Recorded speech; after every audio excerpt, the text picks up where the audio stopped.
Hello friends, मैं आपका दोस्त डॉक्टर सुनील कुमार और आप देख रहे हैं डॉक्टर कुमार एजुकेशन क्लिनिक। आज हम बात करेंगे कि फंक्शनल डाइजेस्टिव प्रॉब्लम्स क्या होते हैं। और आपने सुना होगा, बहुत लोग लगातार बात करते रहते हैं कि गैस बन रही है, गैस बन रही है। देखो, गैस तो सबको बनती है और गैस बनना कोई बीमारी नहीं है। यदि आप खाना खाएंगे, यदि आप पानी पिएंगे और आप स्टूल पास करेंगे, यूरिन पास करेंगे, तो गैस तो आपको बनेगी और गैस बनना आवश्यक भी है। तो गैस बनना एज सच कोई बीमारी नहीं है। अब मैं दूसरी बात पे आता हूँ कि यदि आपका डाइजेस्टिव सिस्टम में कोई रुकावट नहीं है, यदि आपका वो पैसेज, वो आपका ट्रैक्ट यानी माउथ से लेके एनस तक कोई ब्लॉकेज नहीं है, कोई रुकावट नहीं है, कोई सूजन नहीं है, कोई टेंडर नहीं है, आपको कोई जख्म नहीं है और कोई टिश्यू का जो फंक्शनिंग है वो यदि नॉर्मल है, कोई आपका इंटेस्टाइन या फिर पेट के अंदर, पूरे पैसेज के अंदर कोई पैरालिसिस नहीं है और आपके टिश्यू, आपके सेल्स, आपके ऑर्गन्स यदि नॉर्मल काम कर रहे हैं, तो आपका डाइजेस्टिव सिस्टम ठीक है, फिर वो बीमार नहीं है। अब दूसरी बात ये आती है कि मोस्ट ऑफ द केसेस में देखा जाता है कि आपको कोई फंक्शनल डाइजेस्टिव प्रॉब्लम होती ही नहीं है। आपका अपना मिथ, आपका अपना कन्फ्यूजन और आपका सोमेटाइजेशन से मतलब है कि आप एक चीज़ को बहुत ज़्यादा ग्राइंड करते हैं, ओसीडी डेवलप कर लेते हैं, मतलब रिपीटेडली आप एक ही चीज़ में लगे रहते हैं और आप अपने सिस्टम को अपनी सुविधा अनुसार, अपने ब्रेन के अनुसार या आपने जो सुना है, जो पढ़ा है, जो देखा है, उसके अनुसार चलाने की कोशिश करते हैं। जैसे एग्जाम्पल के लिए, बहुत सारे लोग यदि यूरिन का कलर चेंज हो गया तो परेशान हो जाते हैं। यूरिन का कलर चेंज हो सकता है क्योंकि आप जो डेली खाना खाते हैं वो फिक्स नहीं है। जैसे हमारा फूड बदलता है, इन्वायरमेंट बदलता है, इंटरनल और एक्सटर्नल, ऐसे ही हमारे यूरिन का कलर एंड यूरिन की क्वांटिटी कम ज़्यादा हो सकती है। दूसरे नंबर पे स्टूल का कलर चेंज हो गया, उससे लोग परेशान हो जाते हैं। स्टूल सुबह नहीं पास हुआ, उससे परेशान हो जाते हैं। ऐसा हो सकता है कि स्टूल का कलर चेंज हो जाए, वो कम ज़्यादा हो जाए, या डेली कोई ज़रूरी नहीं है एक सेम टाइम पे आपको स्टूल पास हो। तो आप चीज़ों को उस तरह से कनेक्ट मत करिए जैसे सोशल मीडिया पे लिखी हुई हैं या जैसे गूगल ने आपको लिख के दे दिया है। ऐसे प्रैक्टिकली कोई भी सिस्टम काम करता ही नहीं है। और डाइजेस्टिव सिस्टम की जो प्रॉब्लम आप देखते हो सोशल मीडिया पे, ऐसा लगता है कि हर इंसान बीमार है। ऐसा बिल्कुल भी नहीं है। और उधर जो बातें हैं उनको बहुत बढ़ा चढ़ा के बहुत फियर वाली सिचुएशन क्रिएट की जाती है, क्योंकि वहाँ लोग आपको एजुकेट करने के लिए नहीं है। ज़्यादातर लोगों का उद्देश्य है ज़्यादा से ज़्यादा व्यूअर्स, ज़्यादा से ज़्यादा फेम, ज़्यादा से ज़्यादा लोगों तक अपने वीडियो को पहुँचाना। ऐसे बहुत कम लोग हैं जिनका ऑब्जेक्टिव है आपको सही नॉलेज देना।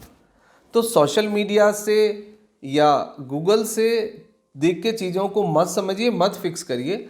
आपका शरीर है, आपका शरीर में जो बदलाव हैं, डे टू डे लाइफ में जो चीज़ें होती हैं, उनको लॉजिकली, रीजनेबली देखिए, समझिए। और यदि आपकी कोई कन्फ्यूजन है, क्वेरीज है, कुछ प्रॉब्लम है, तो वो right specialist, institutional qualified person से ही आप बात करिए और सही आंसर लीजिए। आप अननेसेसरी अपने ब्रेन को सेंसिटाइज मत करिए। अब मैं दूसरी बात पे आता हूँ।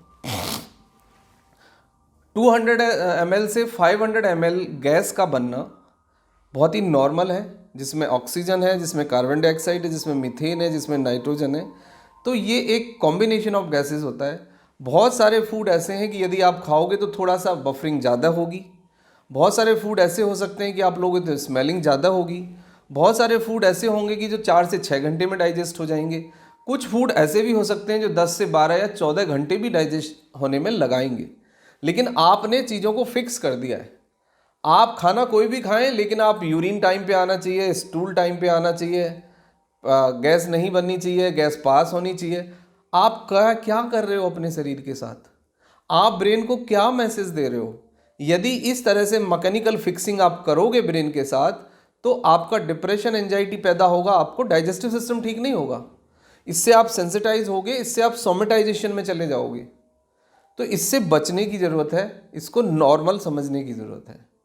फंक्शनल डाइजेस्टिव प्रॉब्लम्स हो सकते हैं कि आपको सपोज कोई स्टोन बन गया या आपको कोई गांठ बन गई या फिर कोई और रुकावट आ गई, लेकिन ये 99% केसेस में नहीं होता। 99% केसेस में नॉर्मल गैस बनती है, इंडाइजेशन हो सकता है, कॉन्स्टिपेशन थोड़ा बहुत हो सकता है, उससे घबराने की, परेशान होने की कोई आवश्यकता नहीं है। 99% डाइजेस्टिव प्रॉब्लम्स कैंसर पैदा नहीं करती, इससे कोई दूसरी हानि नहीं होती है। बट यदि हाँ लगातार आपको कॉन्स्टिपेशन है तो आप उसको ट्रीट करिए, फाइबर लीजिए, पानी पीजिए, एक्सरसाइज करिए। यदि आपको लगातार बहुत ज़्यादा एसिड बफर होता है तो लाइफस्टाइल मॉडिफाई करिए, मेडिटेशन करिए, फूड टाइम पे लीजिए, अपने खाने में लिक्विड डाइट बढ़ाइए, जूस बढ़ाइए, फ्रूट्स बढ़ाइए, अच्छी नींद लीजिए और स्ट्रेस से बचिए। That is the only right way to deal with the digestive problem. तो फंक्शनल डाइजेस्टिव प्रॉब्लम्स यदि किसी को है तो फिर उसके लिए एंडोस्कोपी करा के देख सकते हैं, अल्ट्रासाउंड करा के देख सकते हैं, या फिर आपका जो पैसेज है यदि उसमें कोई रुकावट है, आपको मोर देन 2 डेज से ज़्यादा हो गए और स्टूल पास नहीं होता है, तो फिर आपको डॉक्टर्स को देखने की ज़रूरत है।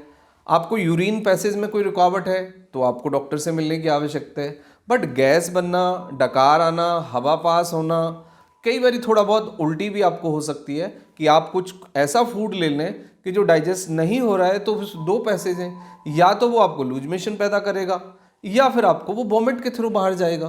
तो there is a two reaction in our system. तो डकार आना always is not a dangerous sign, उल्टी आना सदा डेंजरस साइन नहीं होता है। कई बार हम ऐसा कुछ खा लेते हैं कि जो प्रॉपरली डाइजेस्ट नहीं हो रहा है, तो फिर हमें पेट दर्द हो जाता है, कई बार पेट फूल जाता है, कई बार लंबे समय तक भूख नहीं लगती। ये सब बिल्कुल नॉर्मल है, ये कंप्लीटली नॉर्मल है। इससे ना तो घबराने की आवश्यकता है, ना परेशान होने की आवश्यकता है।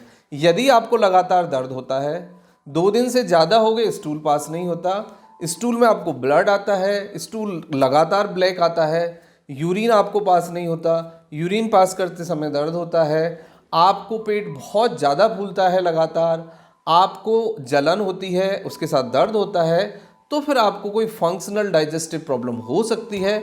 उसके लिए you have to look the physician और द गैस्ट्रोफिजिशियन, जिसमें कि एंडोस्कोपी करके देख सकते हैं, अल्ट्रासाउंड करके देख सकते हैं, या फिर आपके स्टूल और यूरिन को मॉनिटर कर सकते हैं, उसकी क्वांटिटी एंड उसका कलर, उसके आधार पे भी फिर पता लगा सकते हैं। तो फिर आपको ट्रीटमेंट की आवश्यकता होगी। Otherwise there is no need of any treatment, just you regulate your system, live with the nature, अच्छे से खाना खाइए, नेचर के साथ रहिए, और ये XYZ जो थॉट है, जिसमें फियर है, जिसमें बहुत सारा कन्फ्लिक्ट है, जिसमें बहुत सारे डाउट हैं, इनसे आप बचिए। Thank you very much and take care yourself.